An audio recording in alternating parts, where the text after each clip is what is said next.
9 minutes past 8 o'clock. As I have said yesterday, I am not one to institute a New Year's resolution. I have generally weak-willed and nothing really lasts when it comes to a New Year's resolution. But what I have always wanted to do is to improve my isiXhosa. Tessa Dowling is a senior lecturer in isiXhosa at UCT, and she sent me an email saying that she was offered a unique, interesting problem. She was asked by a production company to seek a white man who could speak Sotho for production, but she came up blank, and then she came up with an idea of why don't we get more non-isiXhosa speakers to learn an indigenous African language. We have 12 official languages in South Africa, including sign language.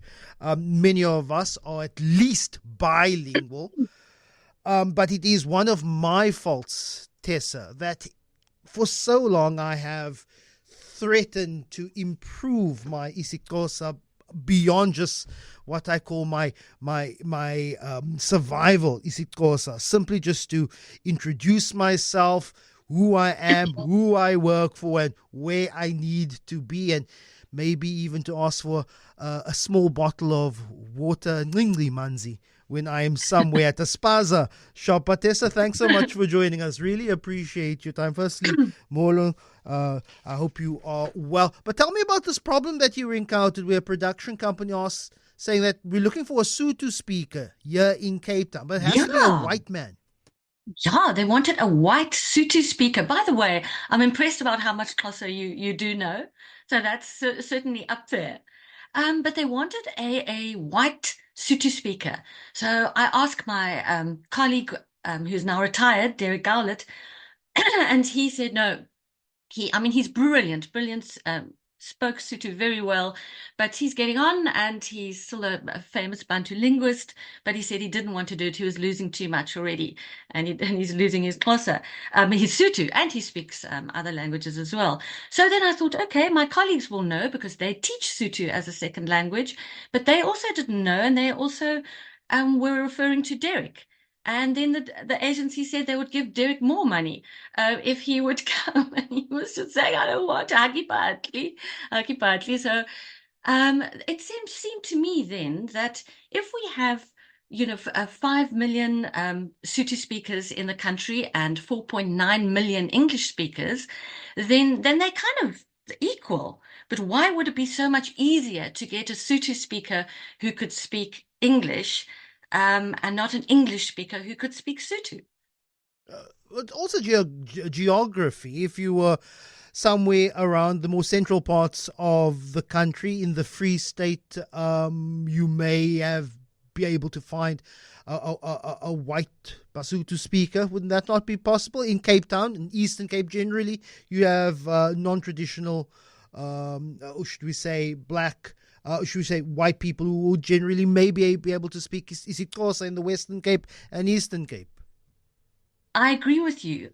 So that was one of the problems, because I thought if you'd asked me for a white Xhosa speaker, there wouldn't be a whole lot, not at a level that would be needed, but there would be some. So I do think that was one of the problems, was that it's the province that they were in, and I did eventually refer them to universities in the Free State. But it still is an issue. It is an issue that when I speak Xhosa, for example, I get this amazing reaction, and people are, wanting to marry me, old as I am, wanting to know more about me, and just a sense of, and things they say, you make me feel more me when you speak my language.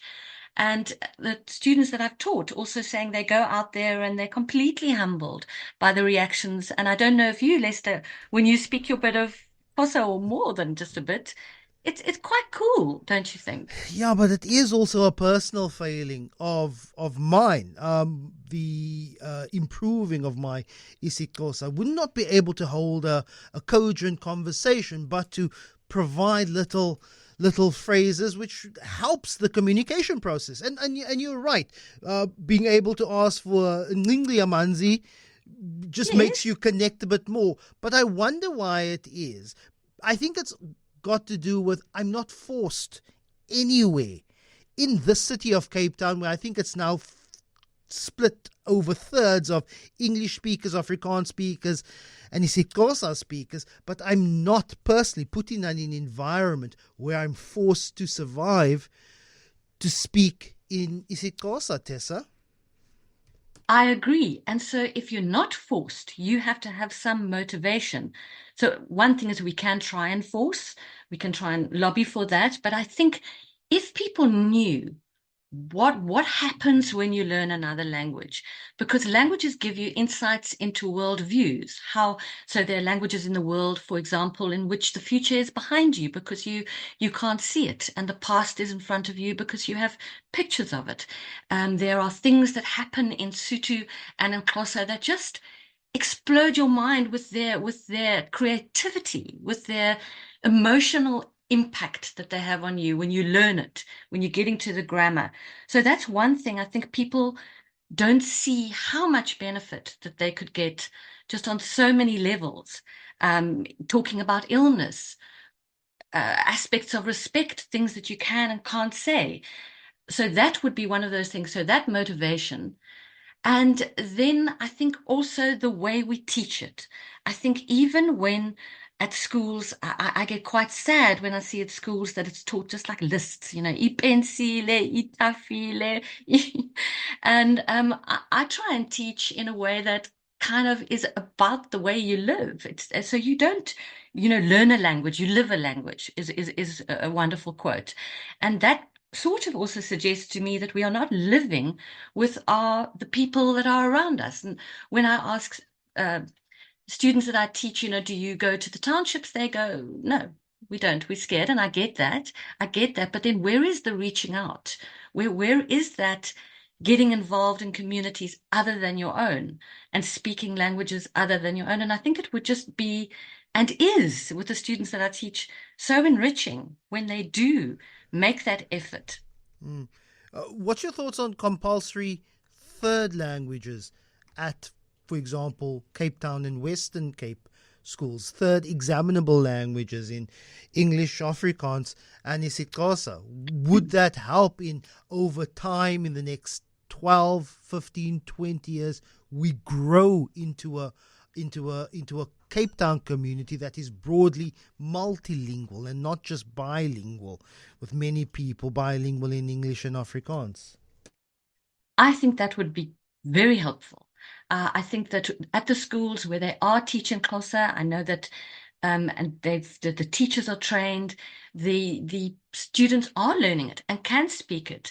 One of the students that I had actually learned Xhosa in order to help her grandchild, and the grandchild then got 99% for Xhosa, which was really sweet. And so I think you could have those kind of movements, but definitely make it compulsory, but then don't just dump the teacher alone in the school and not give the support and not give them the textbooks and the resources that they need, because there's beautiful stuff out there. I know Xhosa Fundis produces beautiful materials for the learning of Xhosa, so for children. So I think that if they did that, and if they the school supported it, not just sort of folding their arms and kind of thinking, okay, now this will probably be a disaster and then we can close it down. Sometimes I felt there's been that kind of cynicism around the introduction of Xhosa, and other times there's been 100% support from the parents and the teachers and the school, and it's really worked. Message here, lest I'm over 50 and my problem is about learning Xhosa. I would love to learn Xhosa, but I would have no one to talk to with. I think it's more than just having a conversation with someone that you meet at the bank or someone you meet at a retail store. You want to engage and to embrace yourself within a language with conversation in people. That's it. This is what this listener says, Tessa. I do have students in Germany who are learning Xhosa for various reasons, because they do eventually, like the one has grandchildren who one of the parents is Xhosa in South Africa, and so he's learning it for that. And as a chat, we only speak in Xhosa in our classes, although there's nobody in his little village in Germany who speaks Xhosa. So again, having that motivation, if the listener were to set up with in any way with anyone, like I would love to chat to you. You know, there are online tutors who teach in Xhosa, first language Xhosa speakers. You do that. I think there's also Utini. That's not like we've all been asleep. Xhosa teachers out there and people trying to get you. So there are lots of ways that you can reach out to people and speak to them. Even if you meet someone, a colleague, and say, could I chat to you in Xhosa for so many? I know you're a fluent English speaker, as most Xhosa speakers are, but just say, could we spend that time speaking Xhosa? And I mean, that's what I did when I was learning. And it then branches out, and then you have so many friends. I think that's the other thing, is that once you start, people take your number, they WhatsApp you, they send you their graduation pictures, all with little captions in Xhosa. And you see, I attend rugby quite a bit, and at Cape Town Stadium when the Stormers play, there's the Ubombo Rugby Club, and they sing in Igwijo, in Xhosa, spirited songs in isiXhosa. And after learning some of those words, even though maybe just phonetically, I feel part of a group. It's about growing a culture, growing a community. Stop excluding yourself and learn another language, Tessa. Absolutely. So if you don't have friends now, you will get them by learning the language. And all my students have said that I've got new friends. And the one said, I've got a new personality. She's like, I'm just more out there with this language. And I agree with you. Singing is wonderful. And if you listen to Umhlobo Wenene, or if you just go on YouTube, they're wonderful, like Amy Faku and others, Vusinova, they all have songs in Xhosa with the lyrics in English as well. So you can listen to the radio, listen to YouTube, listen. TikTok has got amazing Xhosa comedy, really hilarious. So, and often in a mixture of English and Xhosa. So that's also nice, because that is the way the language is moving. It's becoming easier to learn it because people use so much English. Just down the line here, Grace in Somerset West. Good morning. Good morning, Molo, Kunjani, Tessa, India. Vuya, ukuthetha, akancinci, andithethi yonke mihla ngxaki kakhulu. And you know what? This is Gaynor Selick. You know Gaynor Selick. She had us gogos all sitting around before COVID. And I just want to tell you and Lester that when I say to somebody, Molo Kunjani, and then they ask me and I say, and then they smile, they open up, and I have a connection. I've made terrible mistakes. I went to a garage in our first little meeting, and I said to the garage attendant, when I wanted to pay, I said the wrong word, and I knew I'd said it wrong. One letter difference. I said, Ndiabulala wena. Instead of saying Ndiabulela, Bulela wena, which means I kill you. And he looked at me, and then when I said, ay, Bulela. So, by the way, I just want to thank you. I agree with everything. And I feel sorry that children at school do not sit in little groups when they're little and young and just do like this that I've learned. And I tell you, I have made friends. I've got Uticha Lakazi at the garage. I've got Tichala at the garage, Uticha Lakazi in the shops. I use everyone, and I just love it. So thank you. Thank you so much for that, Grace. That's really brilliant. Appreciate the call. Alison says, I used to work in an office where I insisted where it was insisted everyone speak English in my job.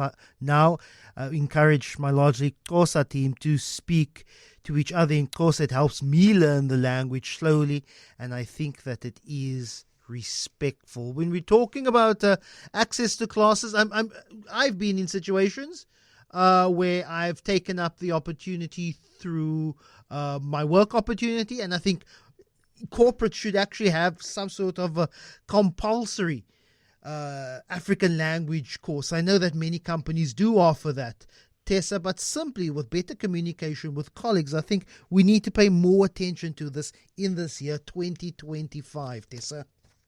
I do think so, because we've got problems, and together we solve them. It's not for us to be separate. So I think having another language, being able to speak the language of your fellow South Africans, is just a huge way to moving forward. And those companies that do invest, I had people from Radisson Hotel, and wow, the way they did so well with their Xhosa, and was speaking it at the end, and because they needed, they said they needed it, in the hotel with the staff, even with people who are coming in who are fluent in English. You want to be able to say, oh, your name has got a beautiful meaning, and you can pronounce people's names. That's another thing. So I do think it is something that we could do with energy this year, and not be coy about it, and not think, oh, I'm going to make a mistake, I better not. Like your previous caller said so beautifully, she made the mistake, and that was lovely. Tess, I know that there are plenty of online courses, apps, classes, schools, but Mel wants to know, do you particularly teach any virtual courses? I do. I teach on the Skillfully, Skillfully, so that's two L's in the word, in four L's, platform. So it's skillfully.co.za, and I do have a course running from January. That's next week, January the 14th to March the 4th, and we meet every Tuesday evening online for 90 minutes, and we have a blast, and people talk, because it's light and and people motivate each other in it with their stories and how they're learning and what they're doing. I think that's wonderful. Tessa Dowling, she's a senior lecturer in Xhosa at UCT. I really appreciate your time, and I'll chat to you soon.